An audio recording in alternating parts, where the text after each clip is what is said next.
Eric Trump's tweet about ETH, boys. I mean, just as a preview, Jack, what did he say? Do you remember the edited tweets? Because it's so good. Let me try and get it word for word, verbatim.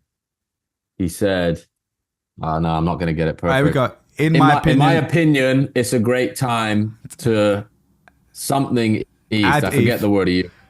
Add ETH. Thank me later. Yeah. Then he edited it 2 minutes later and took the last sentence off. If I'm going to actually just share the screen right now, because this should be meme of the week. There we go, but this should be an NFT. This should be Jack's NFT. Oh, Jack, you should make this into some sort of NFT or like some play on this, because like the original one, you can thank me later. Then it went to, he backtracked. He's like, in my opinion, it's a great time to add ETH. I mean, what aren't those two? Oh, there's only two versions. But anyway. No, look, the apostrophe. It's the apostrophe. Oh, wow, that's key. Corrected it again. That's amazing. Oh, it's a great time. You're just deleting it at that point and just restarting it. The way I didn't even clock the it's. Yeah, it's possessive versus, okay. So yeah. Yo, you ever laugh so hard? Hold on, let me get a good laugh here. So Bilal's screen there had on the sidebar had live on X. I'm not saying Bilal was looking at this. They're being fed to him. One of them was Russell Brand hosting a Twitter Spaces with 20,000 people talking about Trump's tariffs. Bro, and talking of which, I've got one more. I know. All right, welcome to another episode of Not Investment Advice. You got Jack Butcher, Trung Phan, Bilal Zaidi here. Boys, absolutely mental week. Every week seems to be mental right now. There's lots going on. Coming. That's exactly back-to-back. I mean, bangers it's gonna be this for the next 4 years, right? Like, if we're being honest. Exactly. Your mileage may vary on how much you like that, but if, I mean, listen, we talk I about like a nice calm life, man. This is the opposite unplug of that from right now. Unplug from socials. Here, I got a meme of the week for us, boys. It's from front of the pod Ramp. God, good old Ramp. All right, here we go, boys. I want one of you guys to read it out, so I'm just gonna put it. Okay, here we go. Friend of the pod, here we go. Read it out. Okay, go ahead. Butcher. Jesus Christ. Brian Johnson's nighttime erection lasted longer than the trade war with Mexico. Incredible. And then Brian Johnson, please confirm the data. For the listeners. He replies and says, confirm. Yo, Brian Johnson is on another level right now, bro. He's on a roll. I feel like he's hitting his stride, man. His social techers. Yeah, absolutely mad. You Did you guys watch that Vance documentary on Netflix? Yeah. So Ashley Vance, who produced it, the writer, former Bloomberg writer, wrote the first Elon Musk book that got really popular.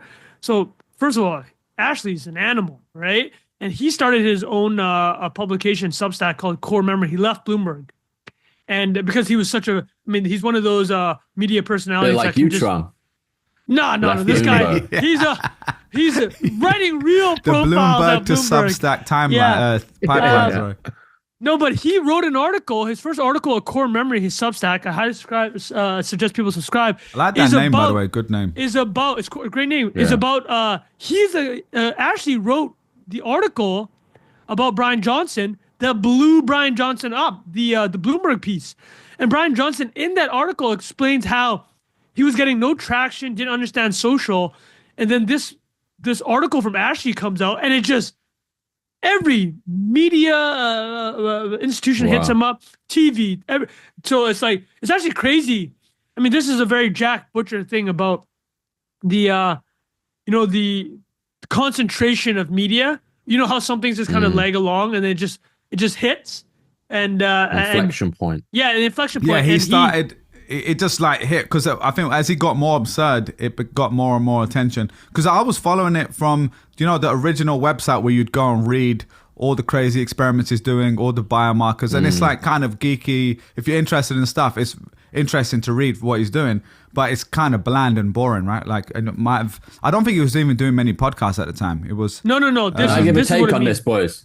Go on. I give a take on that. Yeah. The story is only interesting when he's actually gone through a degree of transformation that is compelling, That's true. Right?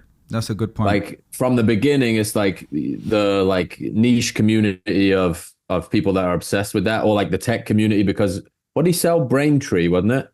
Yeah, he sold Braintree to Venmo. For like 800 mil, man. And sorry, by the way, for the percentage of people who don't know who he is, really quickly, I'm sure most people do by this point, but he's the guy who's basically the most measured individual in history. He's spending millions and millions of dollars. $2 million on a year. He spends $2 a year million a year, essentially trying to live everything for as long as possible. Well, what's his motto, Bilal? What's his motto? Don't die. Don't die. I mean, obviously the Jack, extreme level. Yeah, branding? sorry, Jack. No, I was it's pretty straightforward, right? Pretty great. No, I think can't knock it, man. It's all skin in the game. Yeah, he's got literal skin in the game, bro. He got more than skin in the game. Dude, he got blood in the game. One of his tweets from last week was his son's like, I'm not taking my son's blood anymore. Yeah, insane. Like, it's unreal. But yeah, the Netflix documentary is, I think, worth watching even just for entertainment because it's just so weird. Like, if you don't know who he is, you've never seen his stuff, and you watch this, you're like, this guy is incredibly peculiar. Like, that's honestly how I'd feel. My overall take on him is very extreme. No one should really follow what he's doing, but I think it's interesting either way. I'm glad he's doing it, but it's very. I personally don't want to optimize my life the way he is, obviously, but it's just it's very interesting. It's basically like real science being done in front of our eyes with a real N of 1, obviously. But it's interesting to see what he's doing. All right, boys. Yeah. Talking of which, let's get to the topics of the week. We're going to be talking about the Trump tariffs. Obviously, Mexico, Canada, China getting clapped right now, boys. What is going on? Trade war on the horizon. Clapped, but we'll talk about that. Maybe not. We'll talk about that. Related to that, Shein and Temu. You've probably seen all their ads on your feeds if you haven't bought anything from them before. The Chinese companies who are selling like quite cheap clothes and different items on the internet. You've probably seen crap. I believe crap is the word. That's the way to put it. Yeah, slop. The equivalent of slop. But and then we're obviously gonna have to get to Eric Trump's tweet about ETH, boys. I mean, just as a preview, Jack, what did he say? Do you remember the edited tweets? Because it's so good. Let me try and get it word for word verbatim. He said, "Oh no, I'm not gonna get it perfect." There we go. In my opinion, it's a great time to something ETH. I forget the word you. Add ETH. Thank me later. Yeah. Then he edited it 2 minutes later and took the last sentence off. If I'm gonna actually just share the screen right now because should be meme of the week. That's investment advice, right? Like it's like that. Is that veering? Okay. Here we go, but this should be an NFT. This should be Jack's NFT. Jack, you should make this into some sort of NFT or like some play on this because look, the original one, you can thank me later. Then it went to he backtracked. He's like, in my opinion, it's a great time to add ETH. I mean, what aren't those two? Oh, there's only two. There's only two versions. But anyway. No, look, the apostrophe. It's the apostrophe. Oh wow, that's key. Corrected it again. That's amazing. Oh, it's a great time. You're just deleting. You're deleting it at that point and just restarting it. The way I didn't even clock the it's. Yeah, it's possessive versus okay. So Yo, you gotta laugh so hard. Hold on, let me get a good laugh here. So Bilal's screen there had on the sidebar had live on X. I'm not saying Bilal was looking at this. They're being fed to him. One of them was Russell Brand hosting a Twitter Spaces with 20,000 people talking about Trump's tariffs. Bro, and talking of which, I've got one more. I know. Boys, one more bonus. As we're about to get into that exact topic and Trung's about to go hard, this is from our friend of the pod, Liquidity. A bonus one. Here we go. X in a nutshell. Silence Harvard economists. And at the bottom it says, guy who reads a bunch of threads and saw a YouTube video explaining tariffs. Guy, he's talking. So on that note, Trung, what is going on with the tariff situation, mate? You are obviously our resident reader here. You've so I'm happy to. I'll dump and you guys tell me. So the three main tariff partners and people are like, hey man, this is like tech and edge of the internet. How's this going to affect us? I mean, we're going to get the Shein and Temu as it definitely we will do the Fartcoin fundamentals after this and how it impacts that. Still, maybe my favorite episode name ever. And that definitely is up there. Yeah, incredible. But let's get into the tariffs super quickly. This is super high level, and so the entire election campaign, Trump's like, we're going to do tariffs, right? And historically, America has a history with tariffs. They, in the 1800s, tariffs was the main source of revenue for the United States of America. I don't think that even the income tax became a source of revenue until the 1910s, I think under Woodrow Wilson. So early 1910s. And tariffs don't make a lot of sense for developing nations because the key term in economics you said, yeah? No, they do. Oh, they do. For you're saying, developing okay. nations. So import To substitution is apply kind of them, the you phrase. mean? Yeah. Yeah, so like imagine, well, here's an example. If you take think about the post World War II, you guys know about the Asian miracle, obviously, right? Like, what's the Asian miracle? Can you name the countries in the latter half of the 20th century that pulled themselves up? Well, Singapore, China, Singapore, eventually China. China towards the end, Taiwan, South Korea, Japan. Right after the war, these countries were destroyed. Namely Japan, obviously, and then Korea had the Korean War in the 1950s. And the United States. The whole point about the United States after World War II, they learned what happened in World War One, right? World War One famously, John Maynard Keynes, one of the most famous economists ever, looked at the post World War One deal and they're like, "Wow, you guys are really fucking Germany after World War One. This is going to end badly." And sure enough, it did. As in, they forced reparation payments. They tried to destroy Germany's industry, and it led to World War II ultimately because the rise of Hitler. World War II afterwards, America's like, okay, communism is a real threat here, so we need to actually support countries in Europe and in Asia as a bulwark against the spread of communism and the Soviet Union. And you do that by creating a strong economy. And the way that Japan did it, which is probably the iconic example here, is you actually do need a lot of tariffs, right? And tariffs in the sense of, well, first of all, you're so poor, you can't even import anything. So, but even if you could, you don't want your consumers spending all the money in the country. You want that country to build stuff, build industry, and like hyper focus on that, right? Because tariffs are bad. Like we know this, tariffs ostensibly are bad for consumers, right? Because it raises goods, the prices. yeah, raises prices. I mean, off the top of your guys' head, what have you seen before? Like we'll give the TLDR is like the tariffs against China, Canada and Mexico have been paused. But what did you think was going to go up in price, Bilal? Avocados at Chipotle, yeah, for sure. Avocados from Mexico. I mean, basically everything. I mean, China, how much stuff we just get from China? Anything. Exactly, right? Pretty much everything.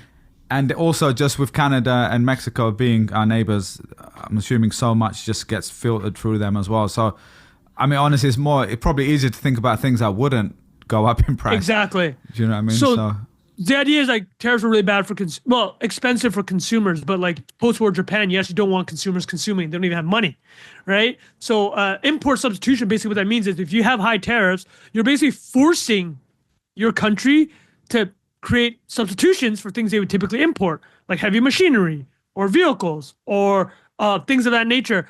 So tariffs as like a way of nation building, like the whole frame I want to put around is like, it actually, in certain circumstances, makes a lot of sense, right? And America was in that position in the 1800s.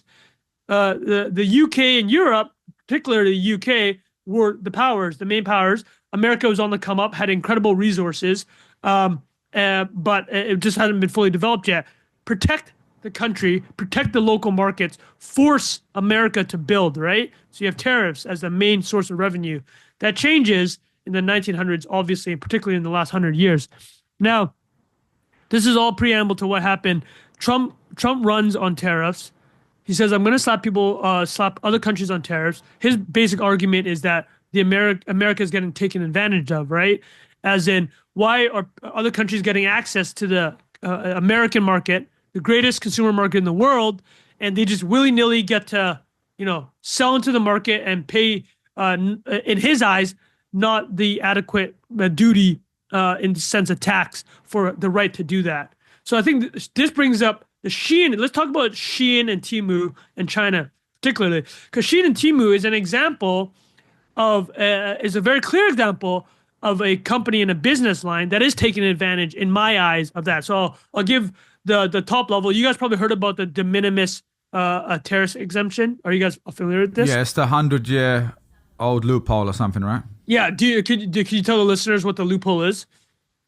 You can send something direct to consumer if it's under $800, right? Exactly. It's over 100 years old. You nailed it. It started off at 100 years ago. Which is crazy because $800 100 years ago. What would sailor conversion be on that? They added it. It's been increased. Okay.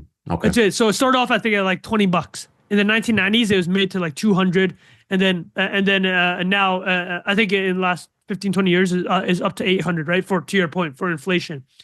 But so the pro of a de minimis is you just don't have enough manpower to look at like these tiny little packages, right?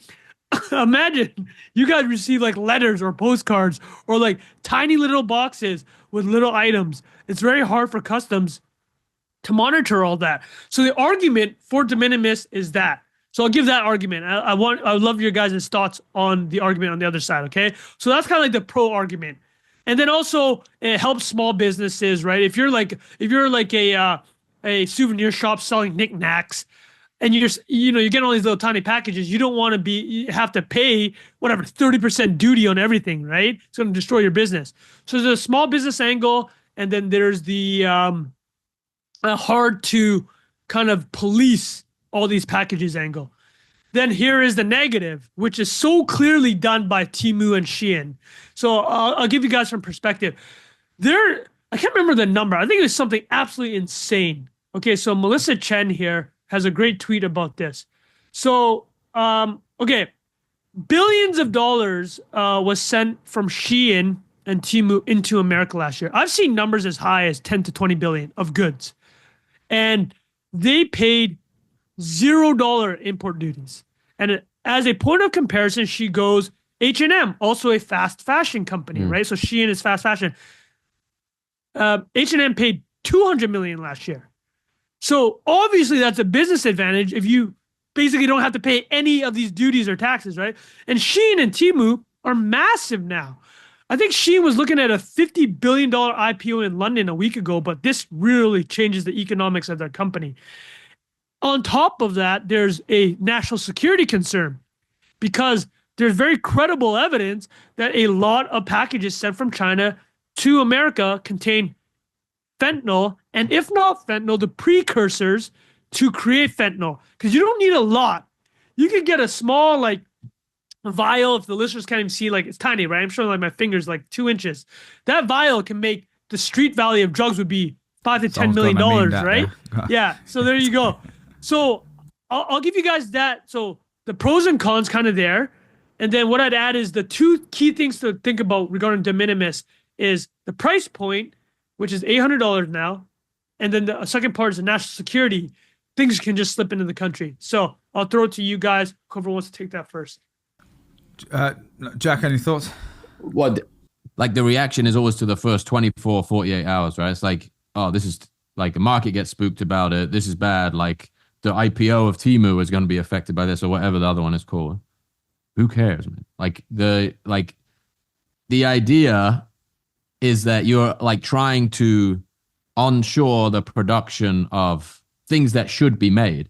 There's like the price signals are like incentivizing the production of certain things just should not exist, in my opinion. Like weirdly, like the economic conditions for shit like that to exist is like, do we need to ship like 1 million trinkets of crud every day? No. No, the answer is no. You're right. Yeah, the answer is no. Wait. Can I just say, if it's like if like I guess it's like it's distorting price signals in a way that's like so I can't even articulate it very well, but the idea that like these things are impossible to produce in one place because of a financial loophole that makes it possible to send them 20,000 miles is just like a mind-bendingly idiotic premise. I think that's the, like, I can't even wrap my head around all the implications of that. But like, I think a lot of people have the reaction when they see like, how is that $1, $2, 50 cents? Like, what is going on? How is that even possible to produce and ship for that price? And it just it's like, it's a distorted market. It's like fake. It's not real information. There's not a baseline of well, Jack, comparison. let me actually add to your point. Why is it cost that much? Because there's no environmental standards. It's like basically like slave level labor. So it's like you're incentivizing. You shouldn't be giving your kids those things. Toys like like lead and fuck. Like you said, there's no way they can even police the what it is or where it's like how it's made. Like it could be literal poison. I don't know, man. I think it's like I have a gut reaction to it, like like that's not shouldn't carry on. I agree, but to play the other side real quick, and I'd love to get both your take on this. We also proponents of a free market, right? Yeah, that's true. That's obviously the other side. I think that's true. And also, just one thing, sorry, Jack, is before I forget it, is the free market, but then also, where's the line? For example, H&M, Zara, other fast fashion, ASOS before that, online, I mean.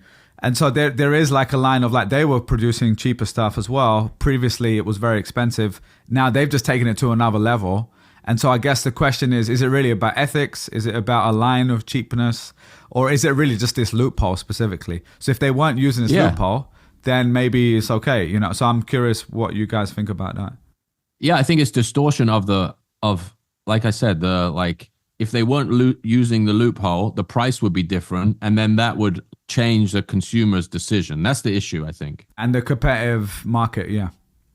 That makes sense. Like if you say, I would rather buy the slightly better one for $1 more, or I would signal X if these two things were a fair, like they were both born out of the same economic reality, perhaps is the way to frame that. Well, yeah, Jack, to your point exactly, is like this product is $1 more expensive, but it's because it went through an environmental review, right? Or like the factory had to pay for like inspectors. Or you pay for labor. Yeah. Yeah. Or you pay, or like you didn't like who's making this stuff? You know, like that. Yeah. That's another thing. Bilal, go on. No, and I it's a great discussion. I guess I think to be consistent with what I've probably said on the pod, and probably we've all said in some form, is philosophically I agree, but the truth is the way we spend our money shows us our preferences more. For example, we all have an iPhone next to us right now, which was made probably by similar labor.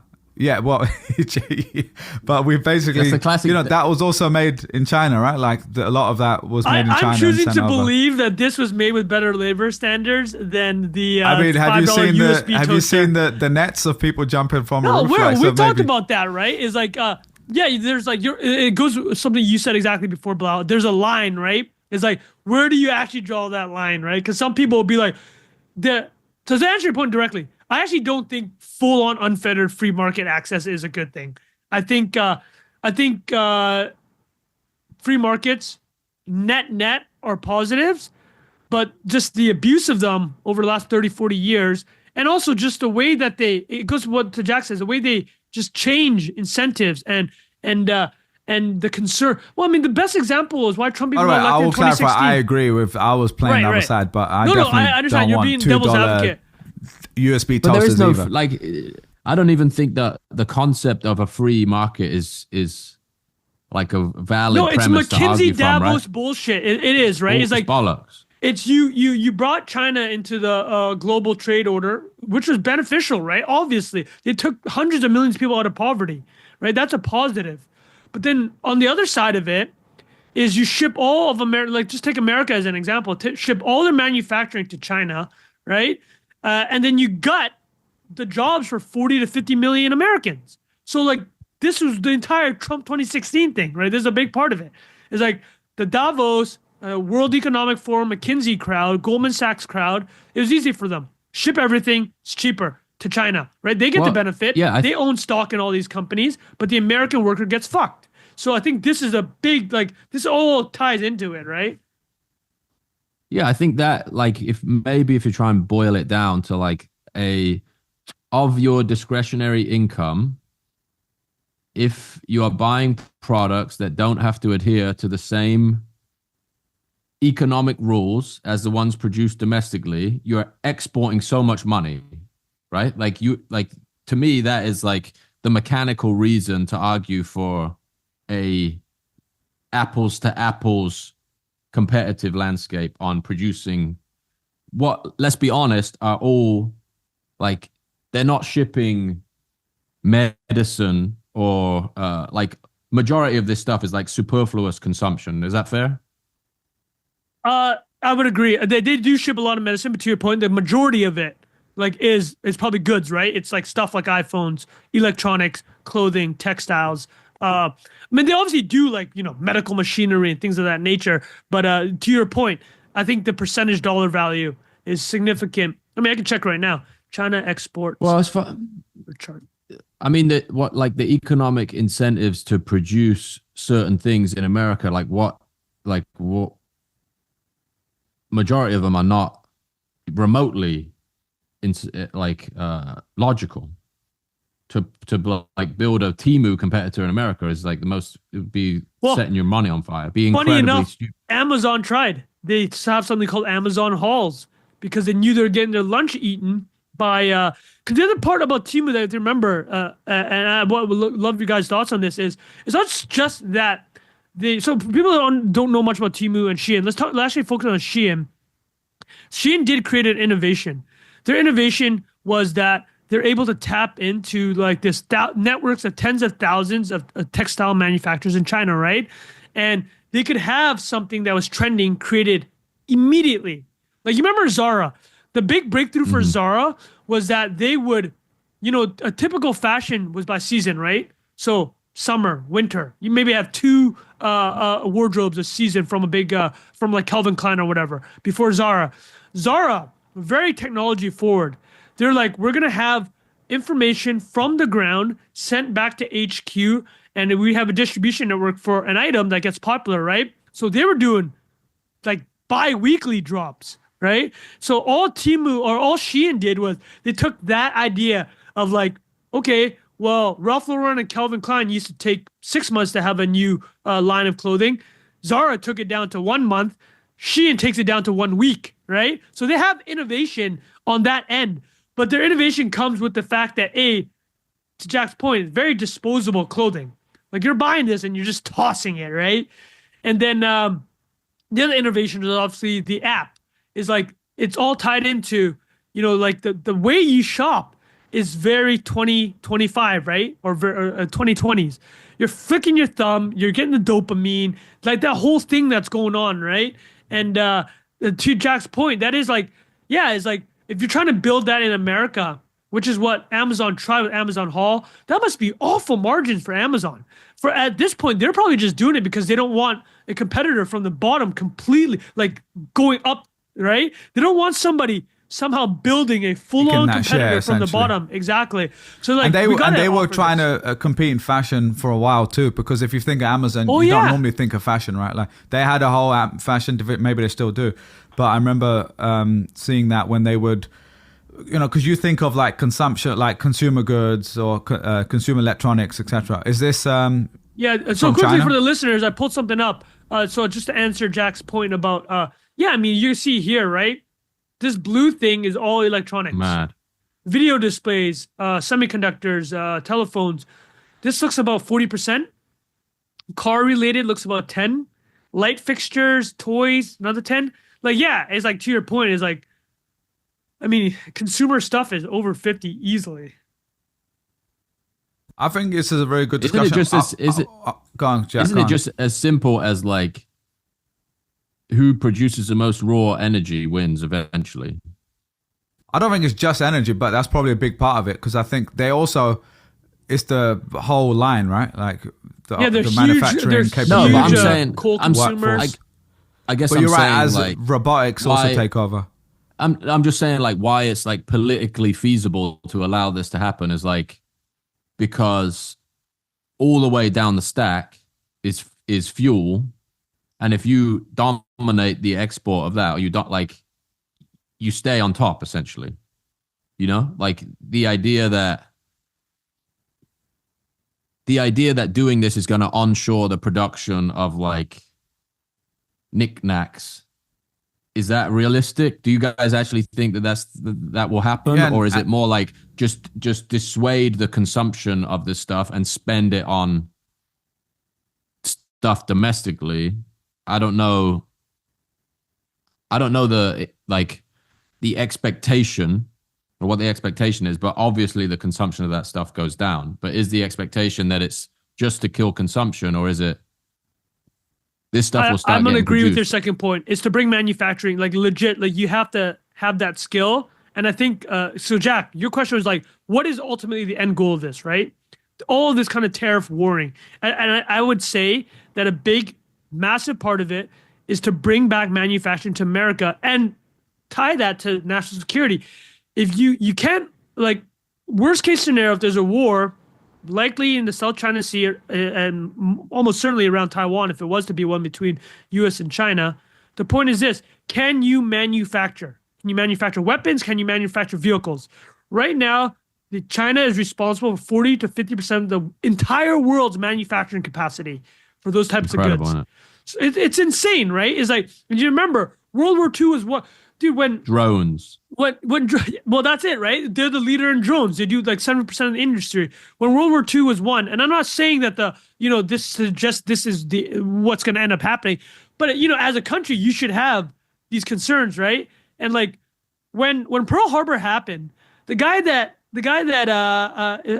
was the admiral that conducted that operation, and I can't believe he's slipping my mind. But he literally said that he knew that when that happened, he was just following orders. He's like, America has won the war. He's like, America's gonna win this war, because he knew, he had been to Harvard. He studied in America, and he knew the manufacturing capacity for America was insane. And he's like, listen, we punched them in the nose, but we're going to lose this war, right? It's going to be like, and at one point, I think America was manufacturing like 1,000 times what Japan could do, right? So the whole point of like, what is the point of all this, right? Why are these tariffs? Why do they matter? I think a big part of it is, yes, to answer Jack, it is, you got to bring manufacturing back to North America just in case a global conflict happens. You have to get that muscle memory back, right? You have to know how to create these things again. And I mean, Shein, yeah, we don't have to make textiles, like you said. Yeah, we don't have to make these little trinkets. I think that's the more detailed response, though, is that, yeah, I think we would all agree having manufacturing capability here is important, but you're also not going to manufacture everything. So getting into details, do we want to spend our time, money, and resources to make clothes, like that level of clothes? Probably not the best focus for us. Also, would just take generations to change the culture around exactly. that too, right? Sorry, and also, it's not something you do overnight, like you said. And also, I mean, the whole point, if you just go back to like basic, primary, secondary, tertiary markets, like you, as a country starts, you have agriculture, and then you kind of graduate into manufacturing, secondary, and then you get into services and stuff like Europe and US have done for the last 50 years or 100 years or whatever. And so I think this is exactly, that's the fourth level chess there, but going up another level. But I guess that's always the debate. And so, like a lot of these things, it's not like a black and white issue. There's clearly arguments on both sides. I just think my conclusion is we are also like conflating these two examples. Like Shein Temu is one very specific example versus just overall tariffs and what I'm saying trade is, like, war. I agree That's with a you. good example of where it is negative. Whereas, like, in my punchline here is that I do think that our prices are going to go up if we do sustain tariffs, and we already have prices going up crazy, and so that is going to hit normal people, and so that's not necessarily a positive thing. Go on, Jack. I was going to say, you control the flow here, Bilal, but I have this like 4-tweet thread of like maybe the if we're doing the Doge thing, I found this thing that's like pretty interesting articulation go for it. Of. Let me find it. Yeah, we can move on to that. That was no. Actually, let me fly through Mexico and go on. Go. And Canada quickly. But actually, because it brings up to Bilal, it ties up Bilal's point, right? So like the statements I were making were just overarching, right? Imagine that you're just casting a wide net if you're the Trump administration. The largest signal is like, listen, we want to bring manufacturing back. We want to benefit our consumers. Don't have to agree with every way they're doing it, but that's a larger message, right? To Bilal's point, there's obviously the key example of like Temu Shein. Yeah, that seems very reasonable. But also to Bilal's point, man, agriculture is going to go up, right? Maple syrup, as an example, that people joke about Canada, that's going to go up, right? That's a joke. Although Vermont makes really good maple syrup. And the other point I want to add, though, and this goes to Bilal's point, this trade war, the way that it was conducted so far, and like for the listeners at this point, if you didn't already know, is like the Mexico and Canada were hit with 25% tariffs. They said that they would be starting today on Tuesday, February 4th, when we're recording this. And then on Monday, which was yesterday, both Canada and Mexico came to agreement with Trump to pause tariffs on both sides. And, a lot of people... It's a negotiation tactic. Yeah, yes. From the very beginning, a lot of people, particularly around North America, said this is just pure Trump art of the deal 101, right? Yeah. It was like, he's going to... He's gonna make. We've talked about this forever. It makes the first offer is always so out there because anything that comes after looks reasonable, right? And so people were losing their mind. And the point that I'm trying to make here to Bilal's point is a reason they're losing their mind though is because this isn't as clean as a Temu Shein story, right? The amount of manufacturing coupled between Mexico, America, and Canada is insane. It is absolutely insane. I think Canada exports, I think 50 to 60% of its goods to America. I'm sure Mexico's top trade partner by far is America. And think about it. Take a car, right? You're shipping parts into America from Mexico that are probably manufactured in Canada. And this is happening a million times over for all types of equipment, the aerospace industry. And to untie these type of tariffs would have been absolutely insane. And also, energy was another big one, right? Canada sends a lot of oil to United States. There's certain refineries in northwestern America that are like designed specifically for Canadian tar sand oils, right? So like the amount of like the disruption that this would have caused was immense. But so then you ask, why would Trump do this? And he made it. I mean, he said it very clearly why he's doing it. A lot of people didn't believe him. The reason a lot of people didn't believe him is because for the president to be able to enact these tariffs, he's using a very particular executive type of order, type of act that can only be done during an emergency. And the emergency that he's picked out is this fentanyl crisis, right? Now, the number that is floating around, if you read any media about this, they'll say this doesn't make sense for Canada. 1% of all the fentanyl that came into America was caught at the Canadian-U.S. border. So I can tell you right now why that number is so dumb and why fentanyl is actually a serious issue, should be taken quite seriously by the Canadian government. That number is only at the border. Capturing it at the border. Do you know how porous the U.S.-Canadian border is? It's the longest undefended border in all of the world, right? Whatever it is, I think 4,000 kilometers. That's just caught at the border. What percentage of things are caught, right? 1% of things are caught. So that number is much bigger than it is. And the other thing that people don't realize, and I'm happy to talk about this because I think it's barely ever covered by the media. And the best book about this is by somebody named Sam Cooper. He's a journalist from Vancouver, wrote a book called, what's the name of this book? It's called Willful Blindness. Basically, over the last 30, 40 years, Canada has become just money laundering central. So when we talk about the real estate prices in Vancouver, a big part of that is coming from this fentanyl drug trade where, like, the broad outlines is this. The CCP from China, or CCP is allowing Chinese fentanyl manufacturers to send fentanyl precursors to Mexico. So you guys know this story. This is like the Breaking Bad type of story, right? That stuff gets manufactured in Mexico, gets sent up into America in massive volumes. We're talking tens of billions of dollars of street value. That money has to get washed somewhere. A large majority of it gets washed in Canada, particularly in Vancouver and Toronto. And now that money it's done through real estate, it's done through casinos.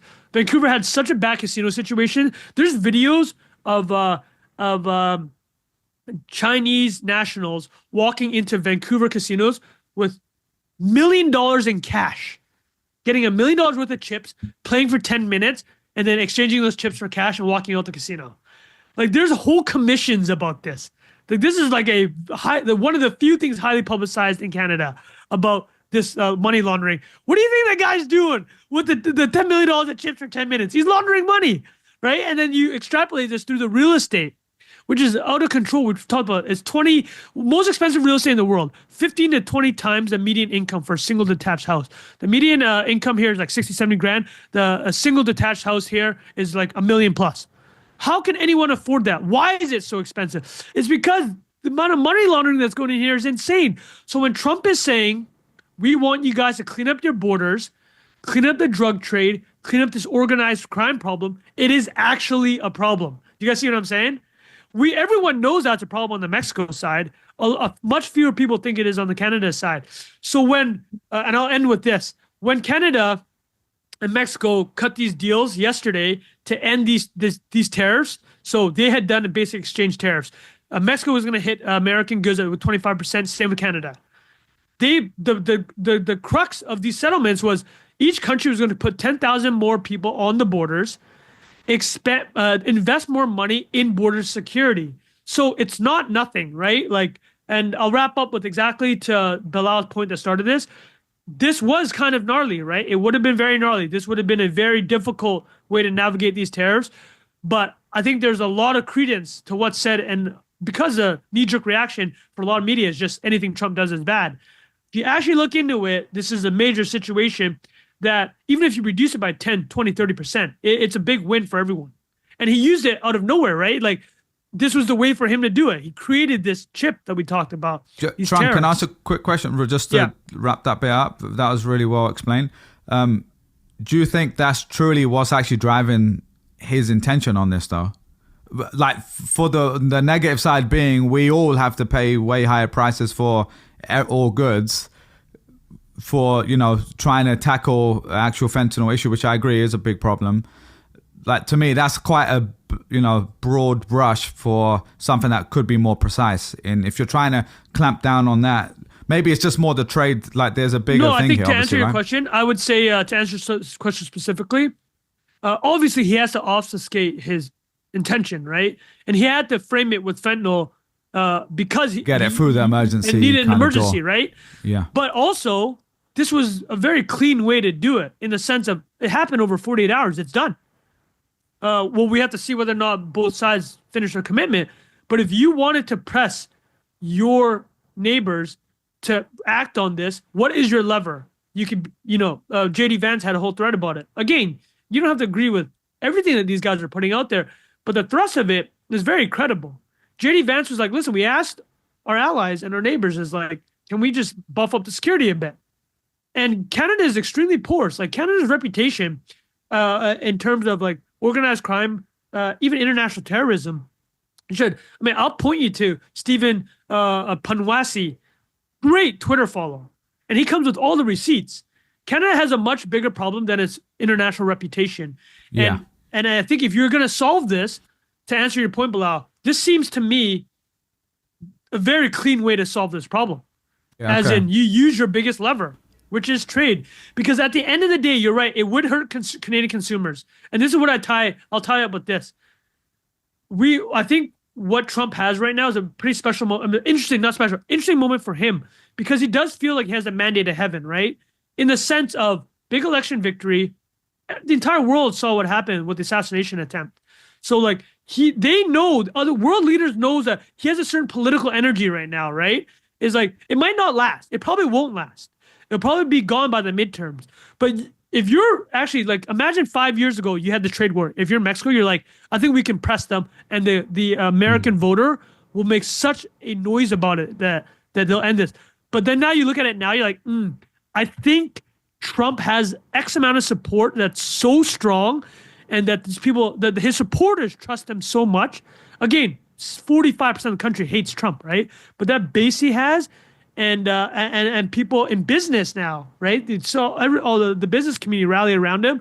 They're like, and a lot of it is cynical, but a lot of it is also just like, this guy has the chips he has right now.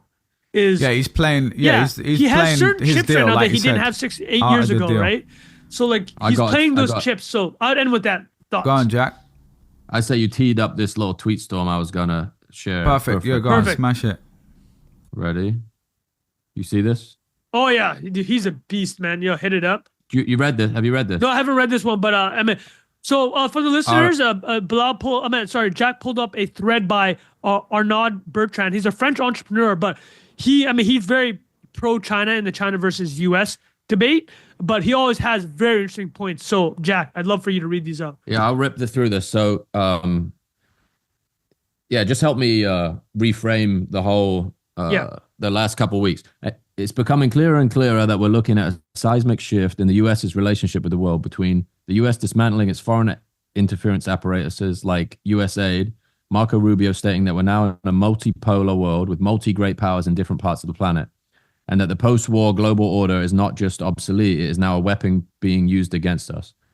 the tariffs on supposed allies in inverted commas like Mexico, Canada, or the EU.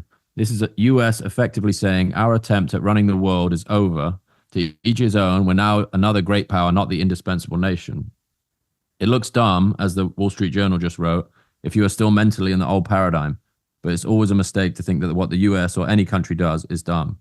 Hegemony was going to end sooner or later, and now the US is basically choosing to end it on its own terms. It is the post-American world order brought to you by America itself. Even the tariffs on allies viewed under this angle make sense, as it redefines the concept of allies. They don't want, or maybe rather can't afford, vassals anymore, but rather relationships that evolve based on current interests. You can either view it as a decline because it does unquestionably look like the end of the American empire, or as avoiding further decline, controlled withdrawal from imperial commitments in order to focus resources on core national interests rather than being forced into even messier retreat at a later stage. In any case, it is the end of an era, and while the Trump administration looks like chaos to many observers, they're probably much more attuned to the changing realities of the world and their own country's predicament than their predecessors. Acknowledging the existence of a multipolar world and choosing to operate within it rather than trying to maintain an increasingly costly global hegemony couldn't be delayed much further. It looks messy, but it's probably better than maintaining the fiction of American primacy until it eventually collapses under its own weight. This is not to say the US won't continue to wreak havoc on the world, and in fact, we might be seeing it become even more aggressive than before, because when it previously was, badly and very hypocritically, trying to maintain some semblance of a self-proclaimed rules-based order, it now doesn't even have to pretend it is under any constraint, not even the constraint of playing nice with allies. It's the end of the US empire, but definitely not the end of the US as a major disruptive force in world affairs. All in all, this transformation may mark one of the most significant shifts in international relations since the fall of the Soviet Union, and those most unprepared for it, as is already painfully obvious, are America's vassals caught completely flat-footed by the realization that the patron they've relied on for decades is now treating them as just another set of countries to negotiate with. That fits perfectly, right? Like take the Canada and US example. Basically, they're asking you guys need to buff up your securities, right? Like, Canada has had problems with with the amount of spending they do on defense. They should have but Canada has free road off of America's defense for 70 years, longer, 100 years, right? Now, I think Canada spends 1.5% of their of the budget on national defense. America does 4%, right? Because Canada has America's nuclear shield. No one's ever gonna invade North America from either coast. That's all America, right? And then, when people talk about Canada, oh my God, you have like free healthcare. It's because you don't have to pay for defense. That's a big part of it, right? Which isn't to say Canada should just be a pushover and accede to everything America wants. But to your thread's point is like, it very much does look like it's more of a dog eat dog type of world, and or every country should just be self-reliant in a lot of ways, because it isn't America. Like America in 1991, when the Soviet Union fell, was the most powerful country ever in the history of mankind. The empire they had with no real peer, but China is a real peer now, right? So, no, that's dude. Jeff, what was your takeaway after reading that though? What was your Well, thought? I just honestly, I read stuff like that and I'm like, I'm not the context I have and the historic economic situation is not as strong as I would like it to be, but there's something about that resonates on like the acknowledgement that you're beyond, like you're operating beyond your means as a patron, as all of these things, and the deficit and all of the narratives that I've consumed around like Bitcoin essentially, leads you to a lot of these like things that all roads lead to BTC. No, I'm saying like the economic reality of running a country at a like horrendous loss. Yeah. Is like eventually the quote unquote the bill comes due, right? And I think the prevailing sentiment, to your point, Trung, like that is now. And again, you get to a certain age where you maybe pay more attention to this, or maybe it has been true for longer than we are experiencing it. But like that feels like politically possible at this point to just like delete commitments to things that people previously would be like, oh, that's fine, I don't mind. Like, yeah. America is so rich, so prosperous, so like mandated to succeed beyond all commitments, that we could do literally anything, agree to anything, pay anybody. Don't worry about it. It's fine. Like the political reality now is like, oh, that is not actually fine. Like that is not something that is tenable for much longer. And to your point, if the like the prevailing narrative now is like, and again, could be there's a political ideology that opposes this directly, right? Which is like, it's your responsibility as the most powerful. Be the world's policeman. To do X. Yeah. Yeah. And like, I am honestly not qualified to comment on it. That's why I read that. It's like, that makes sense to me just from the perspective of like what I understand the sentiment to be, and what they appear to be doing is like, okay, we will do X, but we want this back in return. Like, this is not a we're not just doing everything willy-nilly, right? It's just like I guess you could make the argument that was negotiated in the first place a certain way, and that was agreed upon as a fair exchange at one point. And like every person who's operated America has had some incentive, or has had some, has had to negotiate something that has been ratified by a large group of people. So saying that this is the first time that's happening is probably inaccurate too, but that felt like it captured a lot of the sentiment of today, at least. Well, let me add, I'd like to add one small thing and get Bilal's thoughts on it, that we can probably jump into the Doge team quickly to wrap up. But the point is, like, to your point, Jack, is like, not only, are we going to do all these things around the world, often that interference, as we well know, has not yielded positive benefits. I mean, Iraq, and just in this chat, Pakistan, right? Henry Kissinger did some really sketchy things with Pakistan, and then Vietnam, obviously. So, like, America as a world's policeman, has a very sordid history. So I'll pause that and I'll ask Bilal, what were your thoughts on what Jack just read, and then let's get into the Doge crack. Yeah, not much more to add, honestly. Yeah, very good, interesting discussion. I do think. Yeah, that was a bit deep. I probably need a bit more time to process what he was saying in that one, to be honest, because it was a lot of layers to that one. But no, I think I shared quite a bit already on the tariffs ideas, and I'm actually just curious to see how it plays out, because like you guys, I don't think it's necessarily just about the tariffs themselves. I think even though he did run on that, I think a lot of it is a negotiation tactic. I think China is around a lot of these giant trade deal. I think that one was 10%, not 25, right? So it was 10% on top of the ones that he had done in 2016, and then those are staying on. China just hit America back with 15% this morning. That one's real trade war going on. That's a real one. I think, to Bilal's point, the Mexico-Canada is, to me, quite clearly about border security. Yeah. And I don't think that thing is going. And the other part is, you can only do this so many times, though, right? It's like, it gets to a point where you keep like, remember they did it with Colombia, when Colombia wouldn't take back a couple of the quote unquote illegal immigrants. Yeah. I say that because I don't know if they only sent back illegals or people that also had proper papers, but it sounds like it was only illegals. The Colombia president said no. Trump did I'm going to hit you guys 25%. 50% tariffs, and immediately it's the move. If you look right? at his history, he's like, even in real estate, like, he's very heavy-handed with his negotiations. So, Jack, did you want to talk the E thing real quick? That'll be quick, probably. All right, yeah. I thought we did. We did at the start, didn't we? I guess we just said it was me the Eric Trump tweet. We could do it in 30 seconds, basically. Yeah, but there's basically, let's just recap what happened with ETH. So he got clapped over the weekend when all these tariffs got announced. Everything got nuked. ETH, horrific. 30% candle, I think, in the 2 hours. Horrendous. What did it go down to? 2,200, I think, now, right? 2,100 it wicked to. But then it finished on a green day, no? I think it was a green day by $50 or something. But horrible day.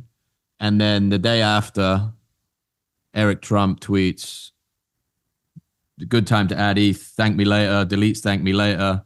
It comes out that World Liberty Fi, that platform that they've developed. I don't know what his relationship is to that, but presumably he's involved in it. Bought $200 million of ETH yesterday. So there's a crypto term, FUDDing for entry, and that's the hypothesis, right? It's like, drop it to $2,100, buy $200 million of it. It's now at 2,800, by the way, as we record this right now. closer And to this the 3,000. afternoon, David Sachs is making a speech on the future of digital assets in the USA. We recorded just before that's happening for context. Yeah. And the hypothesis or the speculation is that he's going to announce staking. I think Kraken already brought back ETH staking in their ETFs, but potentially very bullish sentiment around programmable money, and of which ETH would fall into that category. And there was also talk of a stakeable ETH ETF, right, for a while. So or like they're going to lift the restrictions that have made that not possible. Yeah, exactly. So if because there's already ETH ETFs, but then if you could stake that, then there's like a yield on it to 3 to 5%. That makes it more attractive to the market. So yeah, that has all happened in like 24, 48 hours pretty much. And I will say it is all related to the tariffs, because reminder of people know this, but like the stock market's closed on the weekend, right? So like when this is all happening.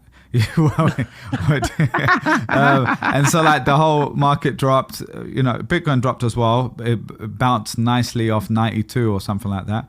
It's now back up to 99, 100 again. Everything dropped. XRP was dropping crazy too. That was a wild drop as well. Solana too. So yeah, it wasn't ETH only, but ETH has been kind of in its own race this last year. But yeah, that was a great summary. Anything else on that? City boys, Jack? No. Next week wait, hold on. Give me some bullish. Can you guys read the Arthur Hayes call on BTC? I'll wrap up on this one. Do you guys read his latest article on his I didn't read that price yet, target? All right, I'll give the quick Arthur Hayes and then I'll boogie. But I mean, every time I read his article, it's without fail right now. I buy some more BTC. Does this happen to you guys? I'm actually serious. I've done it in the past, but yeah, I like his stuff, but I also take it with a grain of salt, because I think he's a great storyteller. He's a great writer. Yeah, he's an incredible writer. Great. He's great on podcasts too. I really enjoy listening to him. But no, he cooks. Okay. No, he said. Again, this might have changed. He wrote this 10 days ago, but he just looked at the money. He's looking at the balance sheet maneuvers by the global central banks. I love it. He just goes, his so simple thesis, right? He's like, will there be more money printed by the central banks? That's it. That's basically what it comes down to. But the key that he does that's interesting is it's not just the amount of money that quote unquote gets printed, that gets announced, and the money supply. He looks at every single transaction that could possibly contribute to it, right? Which is what makes him so interesting. He looks at the bond issuances, the yield curve to see, okay, this suggests that in the 5 years that they're gonna have to print to basically redeem these bonds. But the point he was making was like, he saw that it looked like some of these really aggressive money printing and save the economy type moves, particularly from China and America, look like they might be on pause a bit. So he's like, he thinks it will require a mini recession to get the money printers back on. And he's like, don't worry, they'll come back on, but like we might need like an event. Yeah. So his call is basically BTC down to 70K in the next 3 to 6 months, but then ripping to 250K by end of the year. Recession. That doesn't seem that crazy. Money printer out, not investment advice, people. There we go. All right. Definitely. That's all I got, boys. All right, bro. That was great. Thanks for doing it. Jack, did you have anything else, or should we call it there? Nah, let's do it. Let's see what's going on next week, boys. Next week, yeah, we'll have the Doge. There was some preview on that. There was the guy. They were releasing the names of the guys who were in the initial Doge team. Just some like 4 cracked out 19 to 24-year-old. When we say cracked out, meaning in a positive in a good way. That they are working 120 hours a week. Programming guys. All right, dude, let's do it. Great chat, boys. That was news, deep, boys. Nice one. All right, let's see how our boy Crypto Czar does this today to see if there's any big movements. But yeah, enjoy the next few days, boys. We'll speak soon. Cheers, everyone. Thanks, guys. See you next week. Peace.